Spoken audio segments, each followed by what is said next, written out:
break it all down and deconstruct society. But they don't really, I mean, their plan, once they do that, like you saw what happened with that 6-block chunk of Seattle that they took over, Chaz. Yeah. It deteriorated almost instantly and became a terribly run country.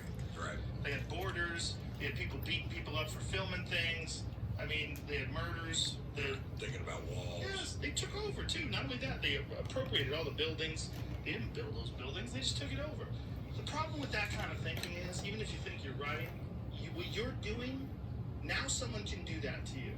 Because you've already shown that it can be done. Right. You've already shown that you can just, by force, you can light the fucking mayor of Portland's apartment building on fire and stand out and chant. They can do that to your house too. Right. You gotta understand, like, what you're doing is not nice. It's not civilized, it's not polite. This is a civilized society. Sure is. And if you decide you're gonna do things that are not civilized and you're gonna justify it, people can do things that are not civilized to you. Like, the founding fathers, as crazy as it is, in the 1700s, figured this shit out in advance. They had a whole series of checks and balances to keep things from going sideways.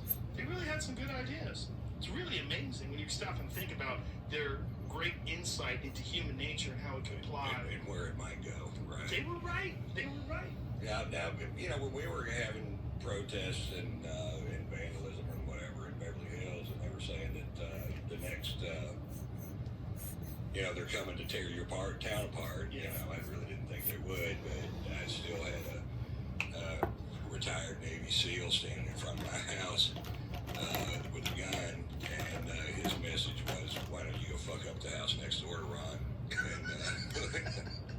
and leave Ron's place alone?" Well, it's just these young people with these idealistic ideas about people that are successful, that somehow or another you've stolen it from other people, and you need to give it back to everyone else. I mean, you have a communist society. It's like, where's the money coming from? Who's going to work? What are you going to do? Have you thought this through? Right. You know, I'd always chosen the path of least resistance in my life, and it just ended up here, you know, in Joe Rogan's studio at 63 years old. This is the path of least resistance. This is where I ended up. It is, but it isn't. You know, you say that, but you were a grinder. You were out there on the road doing the hard gigs. That's not least resistance. No, it was. Yeah. You know, it was so much fun, I couldn't stand it. You know, I would tap my foot when I was at home. I wanted to get back out to the path of least resistance, you know. Because, you know me, I love stand-up comedy. And I love being on stage like you do. And touring never bothered me. You know, it got softer and softer. It started out, it was 800 miles in a Nissan truck with a bench vinyl seat that would bend you over the steering wheel after 50 miles, and you had 800 miles to go to Atlanta to do shows, and I didn't care. You know, I felt like I found it. Yeah. And I didn't even know what it was till I found it. And the first time I was on stage, I was like, oh, I'm a comedian. That's what I am. If you just look at most of society, at least I did when I looked at most of society, most of what people were doing was so unappealing to me. It just didn't resonate with my mind and the way I grew up. It just didn't work. But as soon as I started doing comedy and going on the road, I was like, oh my God, I found this thing. Yeah. I found a thing that just works. It just fits into my DNA. It just makes sense. That's the same with me, and I never, ever thought that my career would get as big as it did, ever. We were talking about divorce outside. You were talking about how you've been fucked over. And I said, if I could just go back in time when you were broke, and I said, Ron, in the year 2020, you will have been fucked out of millions of dollars in divorce. Yeah. And you'd be like, well, fuck, man, how much did I make? How'd I get all that money? Where'd it come from? Do I have any left after this? How am I doing? So yeah, it was two women and all together, the lawyers all in for probably $10 million. Woo! Ouch. And after tax money, you know. Woo! Yeah. So that's $20 million in real world dollars. It's something like that. Well, you know, if you're making dollars at the box office, you know, you're really only putting about 28 cents out of every dollar in a bank account that you could spend, and so you got a big chunk going to taxes and managers and agents and travel and all that stuff. And you're trying to have fun. And trying to have a good time. Hey, you're not squirreling money away for divorce. Well, it turns out it was. I thought it was retirement, but now it turns out, you know, I really believe that I'm retired Really? You done with stand-up? I think so. Listen, we're gonna open up a club here in Austin. Oh, I'll do I'm that. gonna drag you in. Yeah. You're gonna crush. You're gonna get that feeling down to your toes, that tingle. Woo! I haven't even thought about a set in a half a year. You know, they tapped on my bus in the parking lot of a venue in Springfield, Illinois, and the parking lot was half full. You know, I'd flown out from LA, got on my tour bus in St. Louis. My crew's with me. The crowd showing up. They knock on the door and said it's over. Wow. The governor just pulled the plug on this date, and they plugged it on the next day. And I'm like, fuck, there's not going to be any shows till May, I bet. And boy, was I wrong. It's right now. We're in September, Yes, it is September. and there's no shows in sight. Well, you can go some places. Houston's doing shows. San Antonio's doing shows. Right. Nashville's doing shows. Kansas City's doing shows. A lot of places are like, fuck it, let's roll. Let's just do it. Yeah, but Zany's in Nashville. Hughley fucking collapsed on stage there, and he had Yeah. COVID. And Yeah. the guy that ran the club Perfect. got COVID Don't worry from about it. him. You got it from you?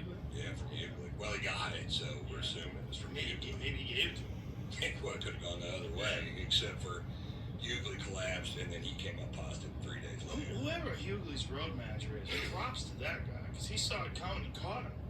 Yeah, right. So he had to that let him hit guy's the floor. on Right? the fucking, because if he hits the floor, man, he's got brain damage, right? Yeah. You fall from that, you fall from a sitting position. And that's a kind of a high stage, Yeah, too. And, yeah. you've been there, right? Yeah. Zany's yeah, my manager would find out about it on the internet the next day. He would, not only would he not catch me, he wouldn't even know where I was, you know, But it was a weird one, right? Did you watch the video? of him. DL, like, his words got all jumbled together. Like, they didn't make sense. Yeah, no, I didn't see it. I didn't And think then there was one. it was very strange. Like, and the crowd was like, "What? What the fuck did he just say?" Oh, is that it? What are you doing, Jake? So we got a lot of fucking technical glitches. We're working on the gremlins here. Right, That's that's the new studio. James is trying to show it for us. He'll show it to us. We'll get it. We'll figure it out. But it was a weird moment where he just paused and then just started collapsing. His man got calm right in time. And then just dragged him off the stage. I'd like to see the footage of that. Yeah, we would, I play golf when I'm there at the same course. Here it is. Let's see if we can hear it. I can't. I got Oh. I'm sorry. See, he catches him. Look at this. Right there. What Oh, it still bounced his head though. Wasn't a great catch. No, it wasn't the best catch. I like that little gray goatee thing going on. I like that. Yeah, if I like it so much, I grew one. I played golf with him, him and Cedric and George Lopez a few months ago. That must have been a fun outing. Yeah, I was staying at this Bacar resort up in Santa Barbara, and I just looked across the bar, and it was Hughley and Cedric sitting there, and I'm like, who is that? I recognize these guys, and I went over and started. I just heard them order tequila, and I was like, oh, this is Kindred Spirits over here. I'm going to upgrade their order because they sold my tequila at that place, and so I sent them over some tequila, and they threw a fit over me. You're Ron White. And I worked with Cedric. He middle for me on the road, and I knew he was going to be a star then. I was stopping this guy.